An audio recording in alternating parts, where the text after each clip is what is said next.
DLC 26 chiqqandan beri video qo'ymabman va bu DLC 26 birinchi videoyim. Annemning kelganiga ancha bo'lganda, ammo men bu safar kech qolib qoldim va bu safar DLC 26 ni ko'rib chiqamiz. Va bir marta sizlarga o'ynab ko'rsatib beraman. Rafinha va Alvarezning rasmi turibdi bu safargi DLC 26 da. Xo'sh, endi kirdi va mana bunday sostav menda. Vinicius yaxshi o'ynayapti va u ham yaxshi. Endi bu safar zaminada 5 ta emas, 8 ta o'yinchini almashtirsa bo'ladi va mana bunday narsalar. Mana ko'rayotganlaringdek. Yana narsalar hozir internetni Gradit, Fulton, Sousa, Vecino, Hojberg, Greenwood, Banda, Vinicius, Kelly, Busto, Uriel, ya. Shular. Mana endi o'yin qilib ko'rsatib beraman deganda, aynan sizlarga bu safar endi bir dona o'yin emas. Bu safar endi 2 tadan o'yin o'ynaymiz. Endi video vaqtini ozgina vaqtliroq ko'proq qilyapman to'g'ri.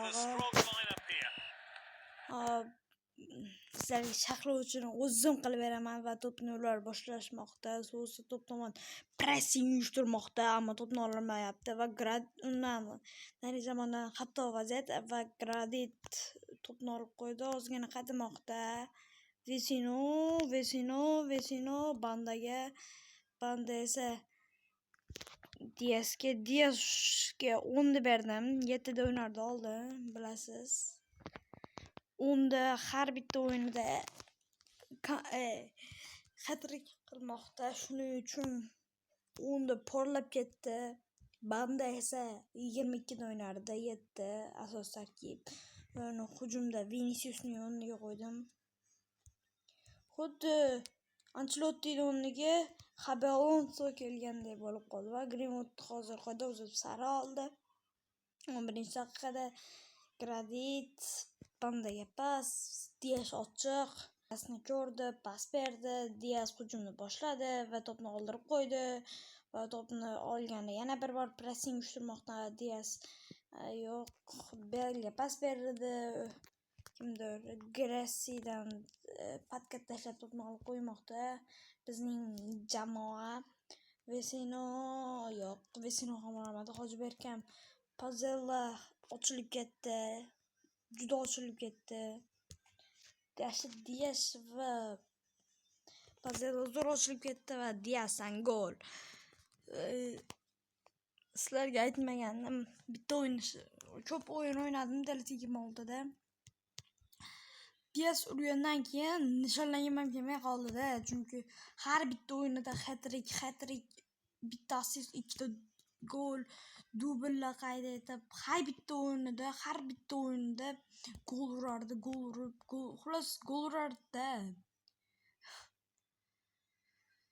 Greenwood nasha DLC 25 da bir marta qaytib porlagani yo'q. To'g'ri, hujumga qo'yishim kerak, shundagina porlaydi. Banda zo'r trivela qilib gol urganda. Ammo bir marta Viniciusning o'rniga qo'yib ko'rgan edim. Shunaqa vaziyatlar yaratib tashladi.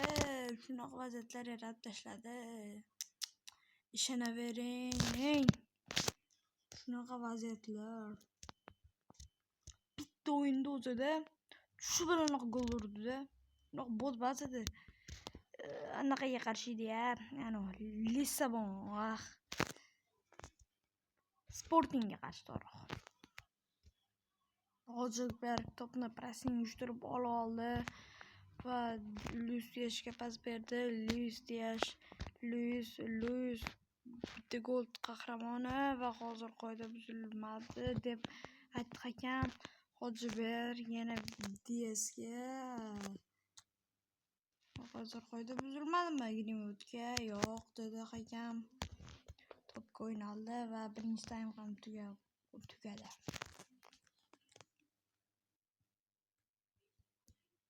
Zamenlar banda o'yinni boshlab bermoqda. Hojiberg DSga hujum.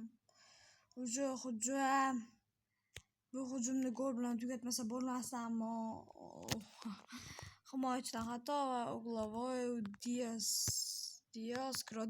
Gradit ham ikkinchi qavatda yaxshi o'ynadi va Perotning o'zi qoldi.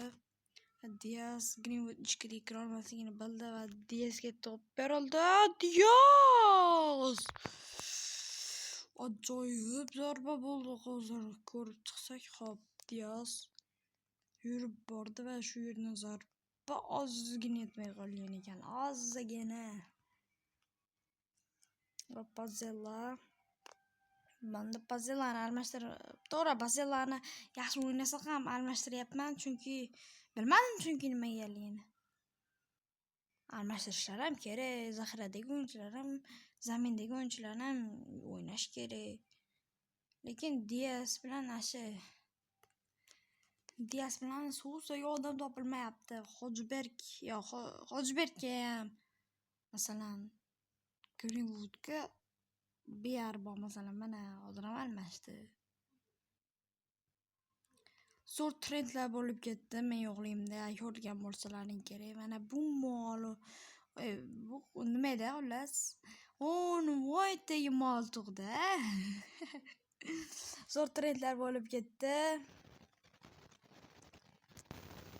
Mana banda almashtirdik. Banda hech narsa ko'rsatib bera olmagandan so'ng Vinicius tushmoqda. Vinicius nechida o'ynayotgan edi? 11da o'ynayotgan edi.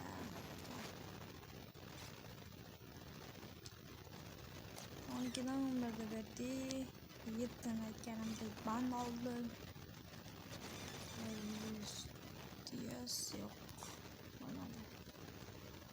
Uzr kechirasiz, keyingi videoyimda 2 marta o'ynaganman, hozirchalik bitta o'ynaymiz. Chunki ozgina boshim og'rib qoldi. Bu bahona emas. Lucias gol, duel. Bir sari qoldi. Greenwoodning joyida. Greenwood ham sari qolgandi. Yaxshi ham almashtirgani. Sousa qoida buzdi deb hakam belgiladi va sariq kartochka. U yerda qoida buzilmagan edi shekilli. Sousa Diasning ochiqligini ko'rdi-ya. O'sha yerda Diasning ochiqligini ko'rdi. Sousa birinchi marta almashtirilyapti endi. Puriyelni o'rniga. Puriyel ham ashqaratda zo'r porlagan, o'zingizda bilsa.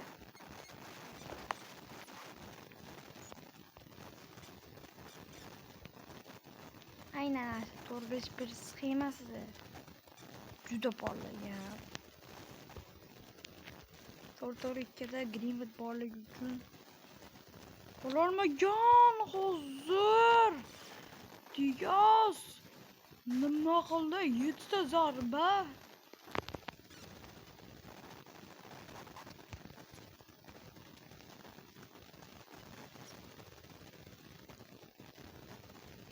O'yin tugat endi. Yo'q, mana shu hujumdan tugatsam o'yin tugat.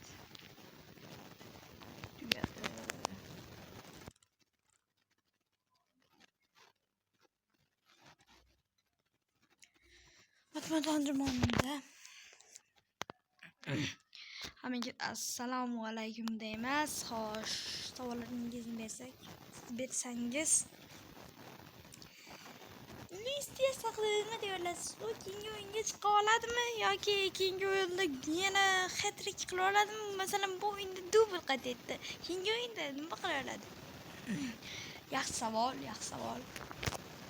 Masalan, o'yinchini o'ziga qarab ish tutish kerak. U masalan yaxshi ahvolda bo'lmasa, demak, uni asosan men ham tushirmayman. Zaxiradan tushishi mumkin. Shunda hat-trick qila olmasligi mumkin.